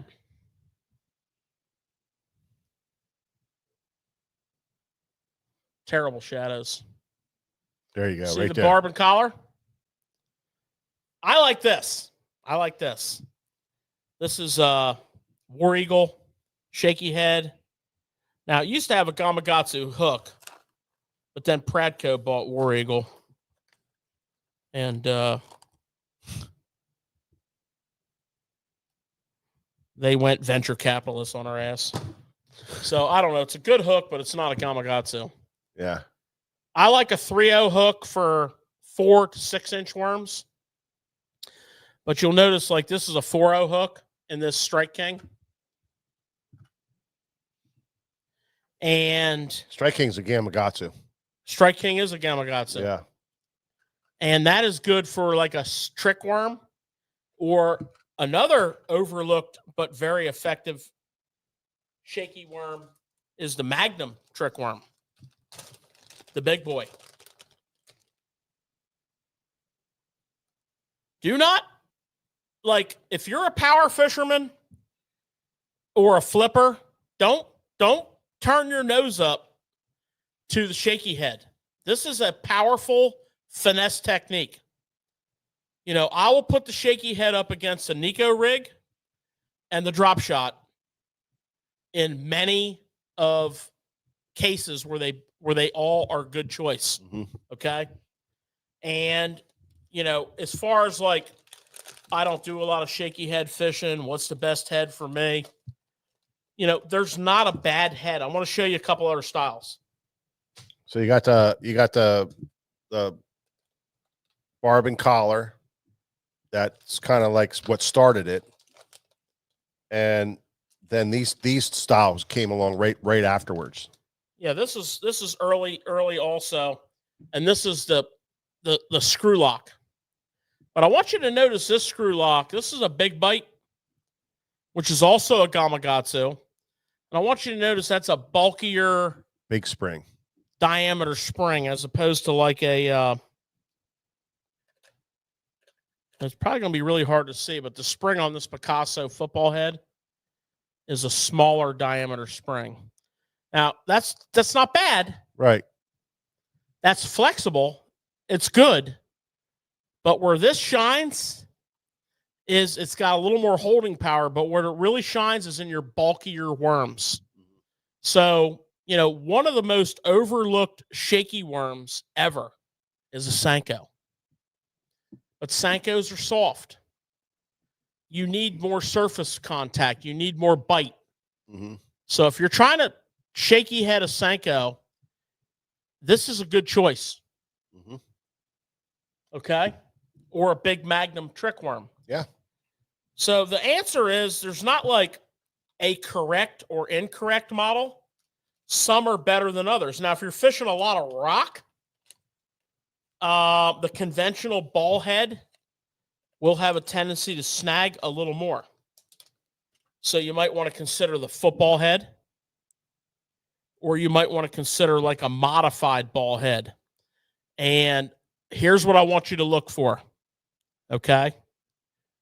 And another reason I really like this and this. And again, I'm interjecting my opinion, not trying to shove it down your throat, but there's some subtleties here. That eye is flat, meaning it's not in line. It's not 90 degree in line. It's turned. It's flat. It's 60. That big bite head that I was just promoting, flat 60. Strike King head, flat 60. The thing about a flat 60, Picasso, flat 60. The thing about a flat 60, that eye style comes through cover better than any other style. It has a way of pivoting the bait. And also, if you can really focus on what you're doing, there's a difference between being tight and being snagged. The difference is what you do next. Mm-hmm. I love pulling up on a rock and getting tight to the cover. I am not yet snagged. And all I have to do is pull a little line out. And a lot of times, just that action right there, and it'll pop free. But if not, I just pop it. And 9 times out of 10, get bit. And you get your bait on tight. Yeah. You're not snagged yet. Now, I fish with a lot of good fishermen, and it's very aggravating, highly aggravating. As soon as they get snagged, Yeah. now you're snagged. Yeah. You were tight. Yeah. The difference between snagged and tight is you. Yeah. No, now you're snagged. You went and got your hammer out and drove your jig head into a crevice in the rocks. And you missed a perfectly good opportunity to get bit. I think it's important too, George, to talk about the last jig head there too. Stand up. The wide gap. Yeah. So, well, not only that, but the offset style. So you have a lot of them. The original, you have the original Charlie Brewer slider head, which kind of started the whole thing a long time ago. I know, but it doesn't have a Gamakatsu hook. No, but you got the Charlie Brewer slider head. You got the Owner Ultra head. Beautiful. That's the wide gap style, weedless. This is style great. Head. This is so great as an option. Yeah, and it comes through some gnarly cover. Yeah, so it's that's the ultimate one, and then you got your crazy head like the alien head, which is the stand up, and the kind that you pierce the worm onto, like a Buckeye spot remover, and then a Buckeye spot remover, which was one of the OGs. It's like this. It was the OG now push on. I would like to say this to you, Mike, and you know this from our jig head box. Yeah, we do not carry all these jig heads on our boat. No. You need to get comfortable with what you like. Yeah. And all of them are great. Yeah. I'm just telling you. We fished them all, though. I guarantee you, until we got dialed into what we like. Yeah, and from being like super hardcore shaky head fishing for number of years. Many years. I like that ball head, barb and collar, right there. Yeah. War Eagle, prefer the Gamakatsu hook. So, War Eagle, sorry, but, corporate America. That's too bad because we the ones we have in our boat are all still Gamakatsus. War Eagles. Yeah. And they're all Gamakatsus. Is the same thing, Gamakatsu. Both of these are excellent. Yeah. That's what I like. That's what Mike likes. But guess what? That's rig of the week. One of the best shaky head guys that taught us so much back in the day, they call him the Dean, Mr. Pete Gluzik. Oh, yeah. He's a twist lock guy. Yeah. And he's a big bite twist lock guy. Yeah. So, learn it, get comfortable with it, what you're comfortable with. If you like to fish it on a spinning rod, by all means. Yeah. Could do both. Fish it on a spinning. I like to fish it on a casting rod. There's nothing wrong with fishing on a spinning rod. I like a casting rod. I like a medium heavy. I like a 10-pound test fluorocarbon. It gives me a little bit of stretch to pop that thing free. But guess what, guys? There's not a the perfect setup is the one that you master. Yeah. The jig head that you master. The hook set that you master with the power of your rod. You need to get to know that tackle. You just can't say, well, George said I need to get a 7-foot medium heavy casting rod and 10-pound test fluorocarbon to go shaky head fishing. Your buddy's probably going to look at you like, what? Yeah. Guess what? He's got his system worked out. I got my system worked out. He doesn't fish his shaky head on a casting rod. And we fish together all the time. Yeah. What do you use, Nick? I'm a spinning setup. What's your like power and length? Well, I like a 7'1", like medium. I don't go real medium heavy or anything like that. 7'1" medium, braid to fluoro, 15 fluoro to maybe a 10, maybe a 12 if I'm down at the bay. I will go 12 down at the bay. Yeah, I've caught a lot of fish. 15 braid to a 12 fluoro in the heavier cover, tidal water, barnacle, that kind of thing, docks, and then 10-pound for all your other stuff. Yeah, because I think you don't. To your guys' point earlier with line, I think you can overpower the finesse presentation with too heavy of a line. So I really believe in using the lightest line you can get away with. Yeah. Still get the fish in the boat. Yeah. Let's do a line show next week. Yeah. Really bust it down. Deep color, origin. Oh, I'm ready. Chemical compounds. I'm ready. I don't know about that. Well, you got all kinds of stuff you can. Hey, listen, that was a great show tonight. I got one more thing I want to say, and don't get. everybody watch. There's a lot of people watching, and we appreciate that. And don't take this the wrong way, because I'm asking. I mean nothing but good. But a brother of SFT, Mr. Jerry Surzan, is going under the knife tomorrow with a very delicate back operation.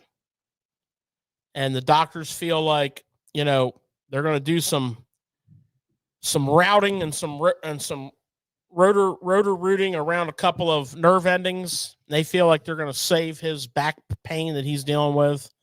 If you know Jerry, there's no better. Mm-hmm. And he's our brother, and we love him. And if you could just find a minute and pray to whoever you pray to, and maybe just throw a little something extra in for Mr. Jerry Surzan, he would appreciate it. He's a very Christian guy. Believes in his faith, Christian guy, deeply, and he will feel it and pick up on it. So thanks for that. Yeah. All right, guys. Thank you so much for hanging on. Had a great show tonight. We appreciate you very much. We'll catch you on the next Tackle Shop Live.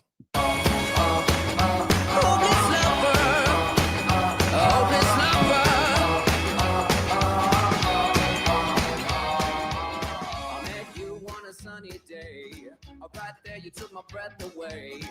Young and pretty, was it just a dream? The next day, you called me up. You told me I'm your little buttercup. You came over and you fell into my arms. Well, I know what I feel. Please tell me your love is real. You make me smile when I think of you.